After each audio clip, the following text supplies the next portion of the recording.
Gracias a la Asociación de Medicina del Deporte de Colombia por esta gran invitación al Congreso Colombiano de Medicina del Deporte. Éxitos definitivamente para todo este Congreso. Mi nombre es Angélica María Pérez, soy nutricionista dietista con una especialización en salud ocupacional, una maestría en curso de nutrición clínica. Soy jefe del Departamento de Nutrición Clínica del Hospital Universitario Infantil de San José y presidenta actual de la Asociación Colombiana de Nutrición Clínica. Hoy me han invitado a hablar de manejo nutricional en pacientes post-COVID. Entonces, pues, realmente creo que cuando todos empezamos la pandemia, poca información teníamos acerca de ella y en el transcurso de la misma evolución de la enfermedad fuimos aprendiendo cómo manejar la enfermedad, pero no pensamos en ese momento de que realmente podían esos pacientes afectarse a tal nivel que cuando salieran de la enfermedad quedaran muchas secuelas para poder nosotros definitivamente encarar el problema no solamente en los hospitales, sino fuera de ellos. Y es lo que estamos viviendo hoy en día. Estamos recibiendo nuevamente la hospitalización, no pacientes con COVID-19, sino pacientes con secuelas precisamente de este COVID-19 y realmente poca evidencia científica tenemos de ese síndrome de pacientes con post-COVID o de las secuelas. Lo que sí sabemos es que para los pacientes con COVID-19 que han estado además en situación crítica y que sobreviven a esa fase aguda de la enfermedad, posiblemente no signifique haber superado totalmente la enfermedad, sino que tal vez se ha superado, pero la primera etapa de tal vez un camino largo y desafiante. El, en este año, el director general de la Organización Mundial de la Salud, el doctor Tedros, nos ha alertado que a muchos pacientes con COVID-19 hayan o no estado hospitalizados, pueden experimentar efectos graves a largo plazo. Y él siempre ha dicho que es realmente preocupante el amplio espectro de síntomas que fluctúan con el tiempo, los cuales a menudo se superponen y pueden afectar cualquier sistema del cuerpo. Aquí tenemos nosotros que empezar a sentir los pacientes con post-COVID-19 para poder hacer una intervención nutricional y de rehabilitación integral mucho, de verdad, mucho más rápida. Son muchos los términos a los que nos han aproximado a este síndrome. Tal vez hemos hablado de COVID-19 prolongado, de COVID-19 de larga duración, de COVID-19 crónico o también el síndrome post-agudo del COVID-19. Lo que sabemos es que esto solamente traduce son los efectos a largo plazo de esta enfermedad. Creo que estamos un poco cortos de tiempo y estamos batallando con ello porque si bien es cierto, ya casi no tenemos pacientes hospitalizados con COVID, sí estamos recibiendo pacientes en los hospitales post-COVID y estamos afrontando también todas las secuelas y los problemas derivados de esta enfermedad, no solamente a nivel clínico, sino también podría decir a nivel productivo y a nivel de la economía global del mundo. Lo que sí sabemos es que ante la pregunta si existe un síndrome COVID posagudo, este año, en el mes de junio, encontramos o recibimos el reporte del Grupo Colaborativo Multidisciplinario Científico que nos monitorea todos los aspectos de COVID-19 y nos hace entonces claridad acerca de dos términos. El primero, un COVID prolongado, que es la persistencia de síntomas presentes o no al principio de la infección, que después de 4 semanas de infección con una permanente y remitente o curso de mejoría progresiva. Y tenemos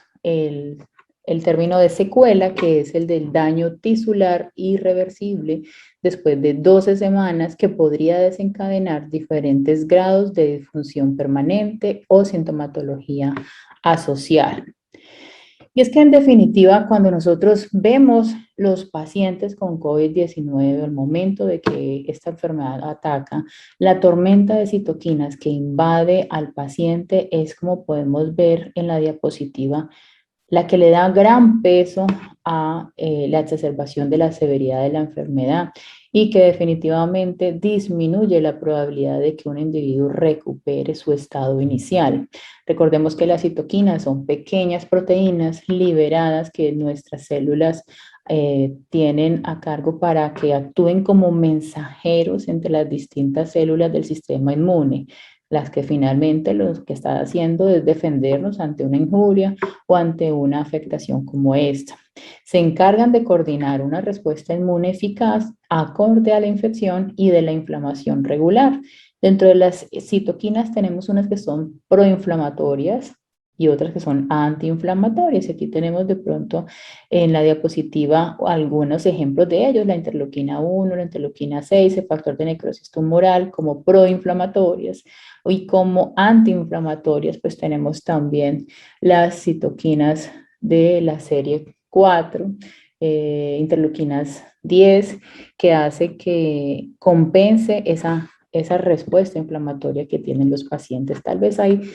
tres aspectos importantes después de que nosotros tengamos los pacientes con esa tormenta de citoquinas. La primera, las infecciones respiratorias graves inducen un síndrome inflamatorio y un aumento altísimo del catabolismo, y eso lo hemos visto, nosotros lo hemos visto en el hospital, producciones de nitrógeno ureico en orina 24 horas por encima de los 50 gramos, cosa que realmente en ninguna patología habíamos visto. Lo que hace en definitiva que tengan los pacientes un mayor gasto energético vinculado a un trabajo ventilatorio, que hace que a su vez también se aumenten las necesidades energéticas y proteicas. Y lamentablemente, muchas de las ocasiones nosotros no podemos llegar a esos requerimientos nutricionales tan altos y el cubrimiento queda muy bajo, lo que hace que los pacientes se expongan a deudas calóricas y deudas proteicas, que también está relacionado con peores desenlaces clínicos. Tenemos una segunda afectación en estos pacientes, es que la ingesta alimentaria está muy baja. Ya los pacientes los recibimos con ingesta baja al momento de ingresar a los hospitales. Los pacientes están anoréxicos, que puede ser secundaria a la infección, tienen disnea, tienen disosmia, tienen disgeusia, tienen estrés, tienen algunos días de estar encerrados, o en los hospitales, pues los hospitales no reciben visita de familiares, entonces los pacientes también están solos, están deprimidos, lo que hace que tengan un consumo de alimentos mucho menor. Y eso pues está relacionado directamente con estados nutricionales muy afectados dentro de los hospitales. En Colombia, el 38% de los pacientes ingresan con riesgo nutricional, pero dentro de las hospitalizaciones hasta un 75% de los pacientes pueden desnutrirse. ¿Y cómo los enviamos nuevamente a la comunidad? Pues realmente nos hace falta hacer una mejor intervención para que esos pacientes en la comunidad pues tengan una mejor calidad de vida y se integren nuevamente a ese aspecto laboral también, que es tan importante para la comunidad en el aspecto económico. Una tercera característica es que la infección y el hipermetabolismo y la inmovilización física se expone a un rápido desgaste muscular. Nosotros no estamos acostumbrados a protocolos de movilización rápida, tal vez como en Europa o en Estados Unidos. Aún estamos trabajando frente a la posibilidad de tener que se integren profesionales del deporte, fisiatras, fisioterapeutas a las unidades de cuidado intensivo, para que realmente ese desgaste muscular no sea tan rápido y no sea tan alto como si es lo que nosotros vemos en el día a día en los hospitales, y por lo cuales pues también hay un empeoramiento de la malnutrición, que por más que yo le pueda dar proteína, calorías, micronutrientes, ese paciente si no se moviliza, si no está integrado a un programa de actividad física dentro del hospital, pues va a salir realmente con una condición de sarcopenia por la disminución de la masa muscular. Cuando nosotros arrancamos con el proceso de la enfermedad, nos vimos enfrentados a algunas publicaciones que en los primeros meses de la pandemia nos daban alguna asociación que tenía una exacerbación de esa severidad de la enfermedad más condicionada a pacientes adultos mayores, pacientes desnutridos, pacientes con obesidad o con sobrepeso y pacientes con comorbilidades que pues, realmente fueron los pacientes más en riesgo al momento de la enfermedad y de los cuales pues recibimos también el mayor número de pacientes. Pero las consecuencias nutricionales de la enfermedad COVID-19, ¿cuáles podrían ser? Vamos a enumerar algunas y vamos a revisar algunas publicaciones rápidamente de lo que han encontrado dentro de esas secuelas. Tenemos como las barreras para la ingesta nutricional adecuada durante esas fases posteriores a la unidad de cuidado intensivo, en donde se han encontrado pacientes que después de salir de la UCI o después de salir de los hospitales quedan con una debilidad en la musculatura orofaringia severa, lo que hace que los pacientes desencadenen disfagia. Y entre un 25 y un 80% se ha visto que los pacientes después de la ventilación mecánica o cuando han tenido traqueostomía van a tener luego dificultades deglutores, lo que hace que en definitiva la rehabilitación de la vía oral pues sea más complicada en ellos. También tenemos pacientes con deficiencias en la memoria, en la atención, en el procesamiento y en la resolución de problemas entre un 30 y un 80%. Y tenemos pacientes ansiosos, deprimidos, con trastornos por el estrés postraumático que tuvieron que vivir en las unidades de cuidado intensivo, alteraciones del sueño también entre un 10 y un 50%. Y eso hace que los pacientes de igual manera pues no consuman los alimentos como deben ser y tengan que acudir nuevamente a las unidades médicas o a las unidades de salud para que puedan hacer un abordaje más integral desde esas mismas secuelas de la desnutrición que están haciendo los pacientes. Y es que la desnutrición, les decía antes, en Colombia está entre un 38% aproximadamente, pero si nosotros no hacemos una atención temprana, pues esos pacientes se nos desnutren en los hospitales y luego salen de ellos a seguir desnutriéndose. Y entonces, ¿qué es lo que estamos haciendo nosotros? La primera recomendación es que hagamos una vigilancia, una valoración nutricional adecuada, completa, que tenga en cuenta el efecto de las hormonas catabólicas, que tenga en cuenta el desequilibrio entre la ingesta y los requerimientos, que es allí donde necesitamos empezar a trabajar para poder hacer cargo esas posibles terapéuticas que podemos manejar en los hospitales o fuera de ellas. Trabajar los protocolos de movilización física temprana es necesario y también hay que empezar a incluir un poco de tecnología dentro de las unidades de cuidado intensivo, dentro de los hospitales, para poder recibir más información de esa composición corporal. Tal vez empezar a hacer una revisión más profunda de la masa muscular, por medio de ecografía, por medio de impedancia bioeléctrica que nos ayude a no solamente pensar en qué ha perdido de peso el paciente, sino también empezar a cuantificar la pérdida de la masa muscular que puede exacerbarse por la falta de la ingesta, por los gastos calóricos y proteicos tan altos que tienen estos pacientes y claramente más cuando no se cubren los requerimientos nutricionales. Los objetivos del tratamiento nutricional son el de mantener o mejorar el estado nutricional, de disminuir o mejorar la sintomatología relacionada con la baja ingesta, la de mantener o mejorar la masa libre de grasa y la masa muscular, la de evitar las alteraciones metabólicas, mejorar el estado de la funcionalidad y mejorar la calidad de vida, que es finalmente a lo que tenemos todos que apostarle y a lo cual también nos reúne el día de hoy. En el año 2019 no teníamos COVID, pero sí recibimos de la Sociedad Alemana de Soporte Nutricional y Cuidado Crítico esas recomendaciones que realmente nos dieron mucho la mano porque nos dieron el paso a paso a poder manejar las unidades de cuidado intensivo, pero no se quedaron allí, sino que también nos dieron recomendaciones para la fase post-UCI y luego para la fase al alta hospitalaria. Y como se pueden dar cuenta, los requerimientos nutricionales que nos están presentando es que para estos pacientes en la fase post-UCI tengamos que hacer un aumento de los aportes proteicos de 1,5 y hasta 2 gramos por kilo día, considerando la nutrición enteral prolongada, la suplementación nutricional oral y los suplementos proteicos, y que las calorías estén en un promedio entre 30 y 35 calorías por kilo, teniendo en cuenta la actividad física y el ejercicio que debe ser acompañado de esos requerimientos nutricionales. Y después del alta hospitalaria, de igual manera, está incluido programas de rehabilitación y que los objetivos de esa convalecencia tengan que ver con el estado nutricional del paciente, teniendo la necesidad muchas veces de subir entonces ese requerimiento, fíjense, hasta 2,5 gramos por kilo día, y también las calorías mantenerlas por encima de las 30 calorías por kilo. El doctor Paul Wismeyer nos mostró hace poco la posibilidad de integrar a los programas de cuidado nutricional en los hospitales también esas recomendaciones que tenemos nosotros que empezar a trabajar en el post-alta y por qué es importante llegar allá.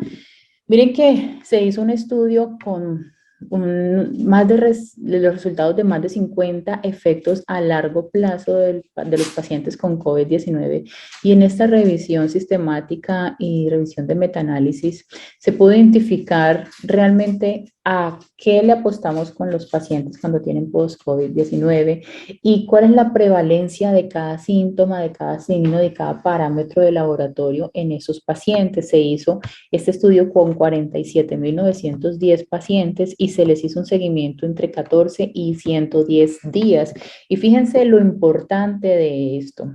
Imagínense que el 58% de los pacientes presenta fatiga, pero antes de eso, el 80% de los pacientes infectados con el SARS-CoV-2 desarrollan uno o más síntomas a largo plazo. Los 5 síntomas más comunes fueron la fatiga, como les decía, el dolor de cabeza, el trastorno de atención, la caída del cabello, la disnea, es decir, que esa dificultad de respiración pues también está afectando que los pacientes puedan comer adecuadamente. ¿Quién come con disnea? ¿Quién come con hipoxemia? ¿Quién come con una tos expectorante todo el tiempo? Esa sensación de ahogo pues hace que la ingesta se limite demasiado.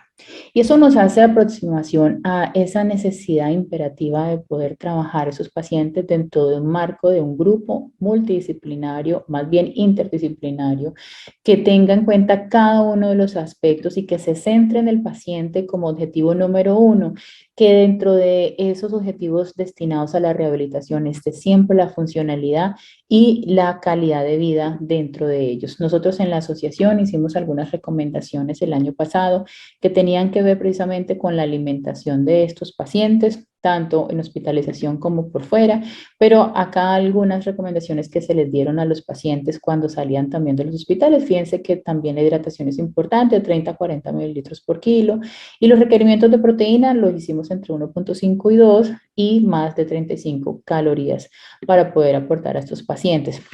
Hemos empezado últimamente a recibir todas las recomendaciones de los pacientes post-COVID o para confinamiento en los países que aún lo tienen o para los pacientes que han tenido ya la patología, y se empieza a ver la necesidad clara de integrar alimentación con ejercicio siempre, estableciendo recomendaciones de actividad física, tanto de la parte cardiovascular como de la parte de fuerza y resistencia. Aquí podemos ver otra recomendación. Esas son recomendaciones canadienses que tienen de igual manera en cuenta la actividad física, son las de ASPEN, las de ESPEN. Y es que cuando nosotros vemos a los pacientes, la funcionalidad es la que ha vuelto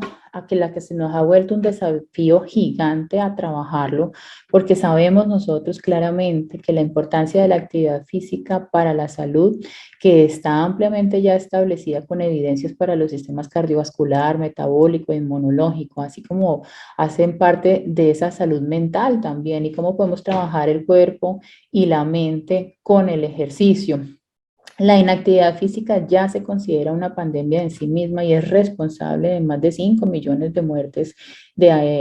en todo el año. Así que la unión entre COVID-19 con la inactividad física, más la obesidad también, que tuvimos una prevalencia muy alta de sus pacientes, pues podemos estar hablando más bien de un estado de sindemia en el que esa interacción entre ellas resulta en un aumento de la prevalencia de comorbilidades luego, como estamos viendo ahora en día, que es la obesidad, la hipertensión, la diabetes, el cáncer, las enfermedades respiratorias y reumatológicas, especialmente en población de bajos ingresos. Aquí les para mostrarles, para terminar ya, dos importantes publicaciones. En esta, un estudio con 48.440 pacientes que muestra relación entre el tipo de actividad física versus los desenlaces clínicos de hospitalización, admisión a UCI y mortalidad, y podemos ver cómo los pacientes inactivos son los que más tienen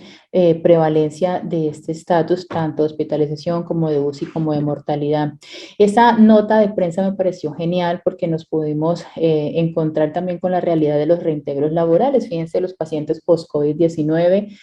21 días, post-COVID-19 moderado 12 semanas y severo 6 meses y hasta un año. Así que las necesidades de atención en salud de esos pacientes tenemos que mejorarlas, manejarlas de manera integral para que nos aproxime más a esa rehabilitación integral y a esa recuperación rápida de los pacientes, de esa funcionalidad y de esa calidad de vida, como les he dicho. Hay que trabajar de manera interdisciplinar, hay que identificar rápidamente el riesgo nutricional de estos pacientes y de alguna manera intervenirlos rápidamente fuera de los hospitales. Bueno, solamente para concluir, la pandemia nos ha enseñado muchas cosas, pero ha sido la oportunidad para demostrar la importancia de la nutrición en el ámbito clínico, así que continuemos trabajando de la mejor manera los desenlaces clínicos y recordando siempre que la nutrición clínica bajo condiciones de dignidad humana es un derecho de nuestros pacientes. Ojos bien abiertos para volver a sonreír nuevamente sin tapabocas. Muchas gracias.